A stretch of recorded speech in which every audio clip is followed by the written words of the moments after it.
기본적으로 워라벨은요, 삶의 질을 향상시킨다는 의미입니다. 그런데 일은 계속 줄이고 삶의 질을 향상시키기 위해서 덜 일하고 더 많이 받는 그런 구조로 가져갔다. 그러다가 유럽은 끝장났다. 이 말입니다. 실제로도 한번 보실래요? 유럽이 얼마나 끝장났는지. 여러분들도 보시면 야, 이거 진짜 큰 문제구나 그렇게 생각할 거예요. 그러나 우리나라에 곧 닥쳐올 겁니다. 아니, 현재 우리나라가 그런지도 모르겠어요. 한번 보세요. 지금 미국과 유럽연합의 유니콘 기업 수거든요. 여러분 보시는 것처럼 유럽연합은 유니콘 기업이면 기업 가치가 10억 달러 이상이 되는 기업으로 비상장 업체가 중심입니다. 유럽연합 전체는 107개. 금액으로 보면 3,333억 8천만 달러 정도 됩니다. 미국은요 690개예요. 2조 5,300억 달러입니다. 비교가 안 되죠. 비교가. 6배 차이 나니까. 심지어 중국마저도요 162개입니다. 10억 달러 이상의 가치가 있는 비상장 기업 7,024억 6천만 달러입니다. 유럽 전체가 중국하고도 게임이 안 되는 거예요. 중국하고도. 그죠? 유럽이 여러분 알다시피 세계 최대 시장이 됐을 때도 있었거든요. 그런데 지금은 중국보다도 더 꼬꾸라졌다는 이야기잖아요. 중국의 한 나라보다도. 심지어 더 심각한 거 한번 보실래요? 예. 설립 50년이 안 된 상장 기업 중에 기업 가치가 100억 달러 이상인 기업을 보면 유럽연합은 14개. 4,336억 3천만 달러 어치입니다. 미국은 241개입니다. 29조 5,700억 달러예요. 게임이 안 되죠.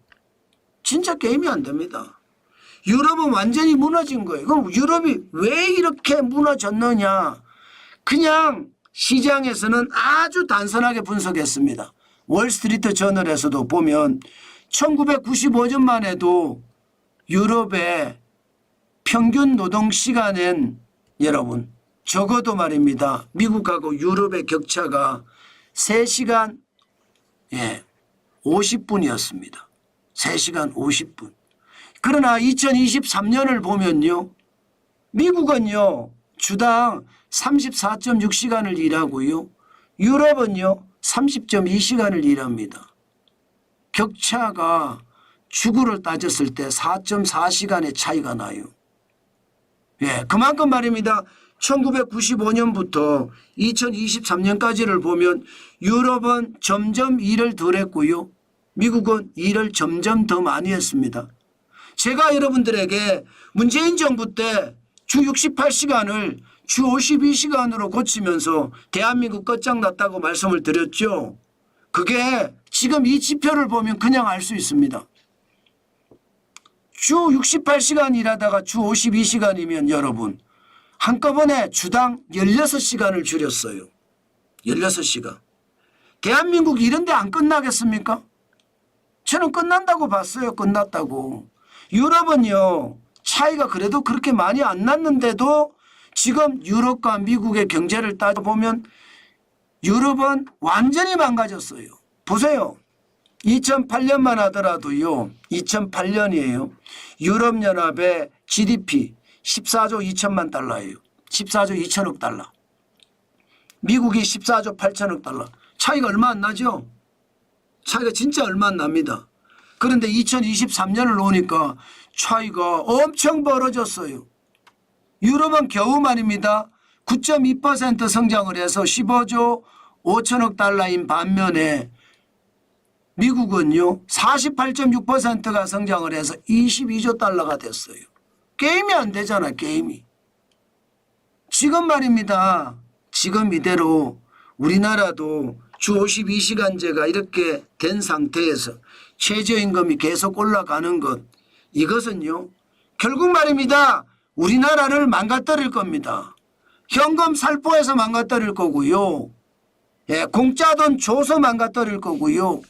청년들의 일할 의지를 꺾어서 망가뜨릴 겁니다.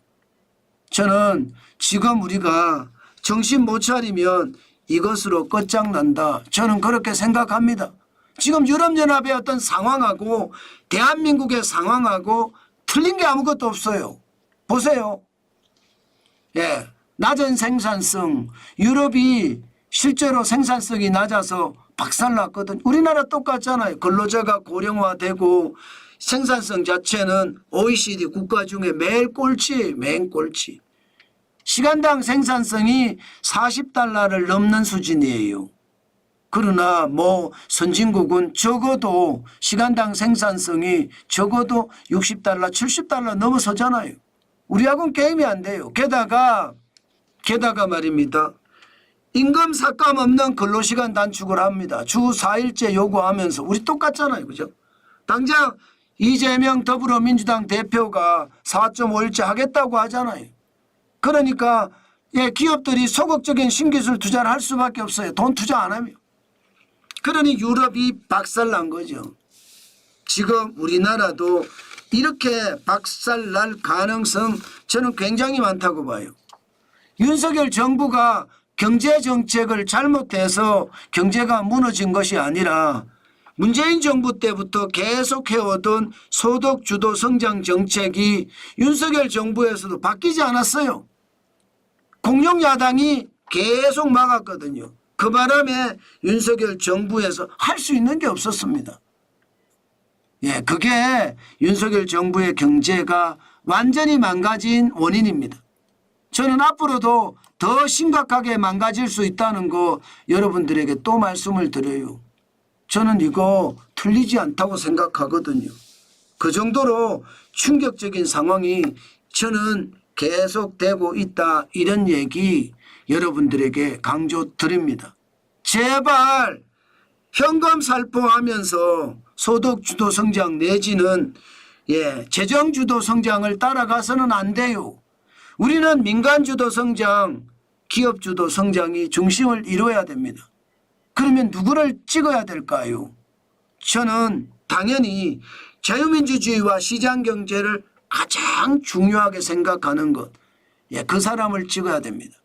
그게 가장 저는 대한민국을 살릴 수 있는 길이다. 저는 그렇게 믿습니다. 여러분, 시장은 진짜 봐야 돼요. 그렇지 않고 단순하게 보다가 시장은 진짜 박살난다는 거 다시 한번 말씀 올립니다.